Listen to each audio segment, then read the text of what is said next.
नमस्कार। स्वागत है आपका अपनी क्लासेज में। और आज अपने शुरू करेंगे पैसिव वॉइस। पिछली क्लासेज में हमने टेंस को देख लिया है और आज नया टॉपिक लेकर आए हैं पैसिव वॉइस का। तो देखते हैं पैसिव वॉइस। पैसिव वॉइस को ही एक्टिव या पैसिव बोलते हैं, यानी सेंटेंस दो टाइप के होते हैं, एक्टिव और पैसिव। एक्टिव वॉइस या एक्टिव सेंटेंस वो होते हैं जिनके अंदर एक्शन बाई सब्जेक्ट के द्वारा किया जाता है, यानी एक्शन है यानी वर्ब है जो सब्जेक्ट के द्वारा कंप्लीट की जाती है, यानी जो कोई काम है वो सब्जेक्ट के द्वारा किया जा रहा है। पैसिव वॉइस उसे कहते हैं जिसमें एक्शन ऑन सब्जेक्ट होता है, यानी सब्जेक्ट के ऊपर कोई एक्शन हो रहा है। यानी पैसिव वॉइस में सब्जेक्ट के ऊपर कार्य होता है, यानी सब्जेक्ट किसी एक्शन का रिसीवर होता है। पैसिव वॉइस में अगर चेंज करें कोई सेंटेंस, एक्टिव को पैसिव में चेंज करते हैं तो उसके लिए क्या चीज़ें नेसेसरी है, उनमें एक तो ऑब्जेक्ट होता है, और ऑब्जेक्ट उन्हीं वर्ब का होता है जिन वर्ब को ट्रांजिटिव कहते हैं। यानी ट्रांजिटिव वर्ब वो होती है जिनके साथ ऑब्जेक्ट आता है। यानी पैसिव वॉइस में चेंज करने के लिए सेंटेंस के अंदर ऑब्जेक्ट होना चाहिए, तभी पैसिव वॉइस में चेंज कर पाएंगे। और ऑब्जेक्ट उन्हीं वर्ब के साथ आता है जो वर्ब ट्रांजिटिव हो। वर्ब कई प्रकार की होती है, इनमें से ट्रांजिटिव और इंट्रांजिटिव, यानी जो हिंदी में बोलते हैं सकर्मक और अकर्मक, यानी जिनके साथ कर्म साथ में, यानी उसे बोलते हैं ट्रांजिटिव। यानी उनमें ऑब्जेक्ट आता है तो उन्हीं का पैसिव वॉइस बन सकता है। तो जैसे अपने सब्जेक्ट और वर्ब को समझते हैं कि सेंटेंस की स्ट्रक्चर होती है, कोई भी सेंटेंस हो उसकी स्ट्रक्चर होती है सब्जेक्ट, सिंपल सेंटेंस हो उसकी सर्वप्रथम आता है सब्जेक्ट और बाद में आती है वर्ब और बाद में ऑब्जेक्ट। ये सिंपल सेंटेंस की होती है। अगर सेंटेंस इंपेरेटिव या ऑप्टेटिव या एक्सक्लेमेटरी कुछ और प्रकार का सेंटेंस हो तो उसमें भी वर्ब भी आ सकती है, वो सेंटेंस अलग होते हैं। लेकिन सिंपल सेंटेंस हो उसके अंदर पहले सब्जेक्ट, बाद में वर्ब और बाद में ऑब्जेक्ट आता है। यानी कई बार ऑब्जेक्ट होता ही नहीं है तो वो इंट्रांजिटिव वर्ब होती है, यानी वो ट्रांजिटिव वर्ब नहीं होती।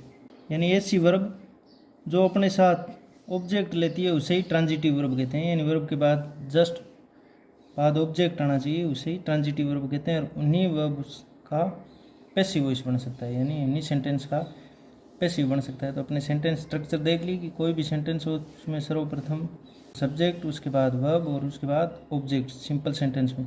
और ये अगर इंटेरोगेटिव सेंटेंस हो तो इसमें वर्ब पहले, बाद में सब्जेक्ट और बाद में कुछ और वो आता है, यानी मेन वर्ब बाद में ऑब्जेक्ट। ये सिंपल सेंटेंस की ये स्ट्रक्चर होती है, सब्जेक्ट वर्ब ऑब्जेक्ट। तो इनमें देख लें सिंपल सेंटेंस में अपने कि वर्ब कहाँ है, ऑब्जेक्ट कहाँ है, सब्जेक्ट कहाँ है। तो ही प्लेज फुटबॉल, तो यहाँ अपने देखा कि जो पहले है वो सब्जेक्ट होता है, तो यहाँ ही सब्जेक्ट का काम कर रहा है। प्ले ये 2 नंबर पर आए तो ये बड़ा वर्ब होगी। और इसके बाद फुटबॉल आए तो फुटबॉल ये ऑब्जेक्ट हो गया, यानी ये इस वर्ब का ऑब्जेक्ट है।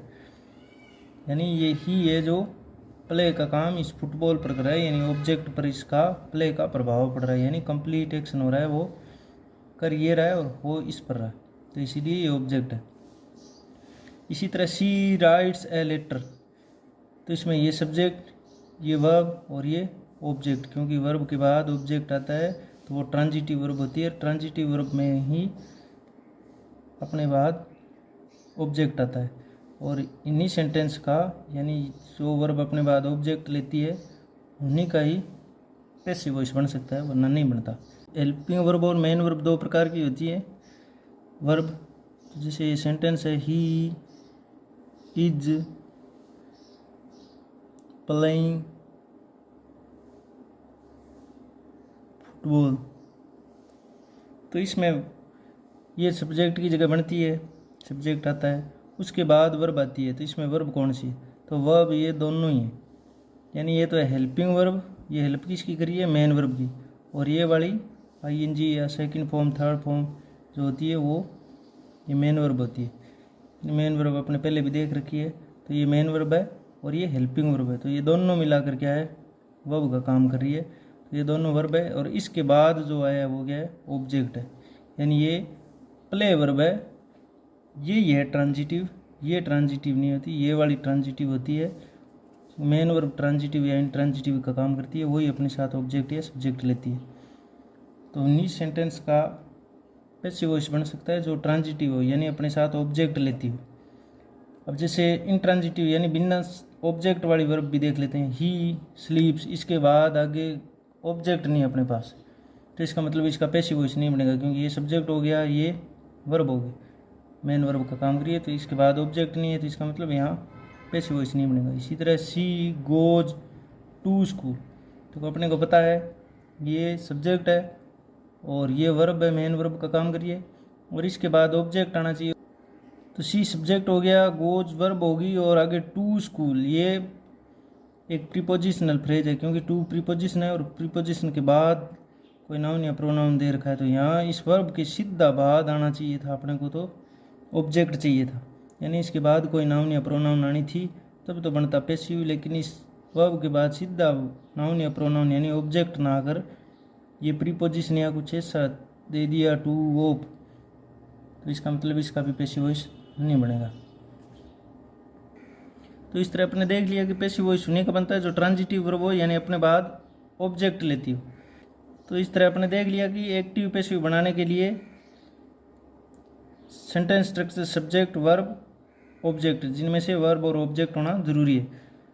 तो अब इसको चेंज करें, ये तो हो गया एक्टिव सेंटेंस की स्ट्रक्चर ये होती है जिसमें पहले सब्जेक्ट आता है, बाद में वर्ब और बाद में ऑब्जेक्ट। तो इसी को अगर पैसिव में चेंज करें इस एक्टिव को, तो उसके लिए क्या चेंज करना होगा, पहले इस ऑब्जेक्ट को यहाँ से उठाकर यहाँ लाना होता है, यानी सब्जेक्ट की जगह, और सब्जेक्ट को उठाकर वर्ब के बाद में कहीं पर भी, यानी ऑब्जेक्ट जहाँ से उठाया था उस जगह पर लगाना होता है, वो भी बाई लगाकर, यानी पहले ऑब्जेक्ट को लगाना है, इस सब्जेक्ट को ऑब्जेक्ट की जगह लेकर जाएंगे और ऑब्जेक्ट को इस जगह लेकर आएंगे, यानी सब्जेक्ट तो यहाँ गया और ऑब्जेक्ट वाला सब्जेक्ट की जगह आ गया, यानी यहाँ जो नाउन या प्रोनाउन होगा वो सब्जेक्ट की जगह लेगा और सब्जेक्ट का जो नाउन या प्रोनाउन होगा वो ऑब्जेक्ट की जगह लेगा, यानी ऑब्जेक्ट है वो यहाँ से उठकर यहाँ आएगा और यहाँ जो सब्जेक्ट था वो लास्ट में जाएगा, वो भी बाई के बाद उसको लिखना होगा।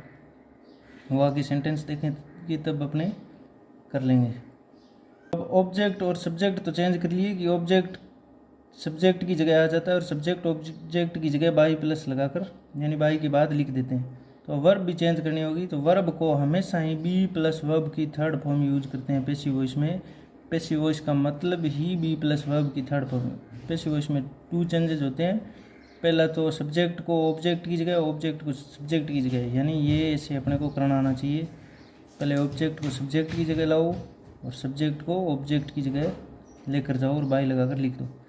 और दूसरा चेंज है वर्ब का, तो वर्ब को कैसे चेंज करें, वर्ब को बी प्लस वर्ब की थर्ड फॉर्म, यानी थर्ड फॉर्म अपने पढ़ रखा है, पास्ट पार्टिसिपल होता है, जैसे गो की पढ़ी थी, गोज, वेंट और गोन, तो वो थर्ड फॉर्म होती है गोन, तो उसको लिखना है और उसके पहले बी वर्ब लगानी है। बी का मतलब हेल्पिंग वर्ब में बी या खुद बी। अब अपने पढ़ेंगे कि बी कौन कौन सी होती है, बी के लिए थोड़ा सा देख लेते हैं, लेकिन वो वर्ब का अलग ही चैप्टर होता है, लेकिन इससे पहले अपने देख लेते हैं कि बी में कौन कौन सी वर्ब्स आती है। तो अपने पहले टेंस में पढ़ा था कि टोटल हेल्पिंग वर्ब 24 होती है, यानी 24 होती है। उनमें से ये बी डू हैव, इन्हें प्राइमरी वर्ब बोलते हैं, बी डू हैव प्राइमरी, और ये टोटल हो जाती है 11, जैसे is, are, am, was, were 5, 3 8 और 3 11, और बाकी बचती है 13, वो होते हैं मॉडल, यानी मॉडल होते हैं 13 और 11 24, यानी टोटल हेल्पिंग वर्ब या ऑक्सिलरी भी बोलते हैं इनको, 24 होती है।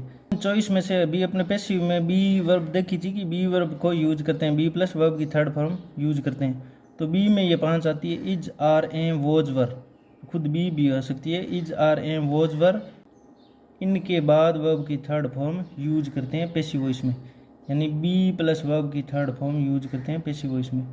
अगर ये नहीं यूज करेंगे तो ये खुद बी भी यूज कर सकते हैं, यानी बी प्लस वर्ब की थर्ड फॉर्म पैसिव वॉइस में यूज करते हैं। जो अपने देख लिया कि हेल्पिंग वर्ब में बी डू है होती है, इनमें से पैसिव में बी करेंगे तो बी में ही जा रहे हैं वॉज, वर, और खुद बी भी आती है।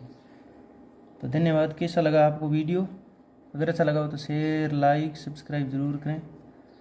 Thank you. आगे वाली क्लासेज में देखेंगे अपने पैसिव वॉइस की वर्ब भरना और पैसिव वॉइस की अगली क्लासेज में। सीखेंगे कि कैसे अगर सेंटेंस आ जाए तो उसको पैसिव कैसे चेंज करना है, एक्टिव कैसे चेंज करना है। धन्यवाद।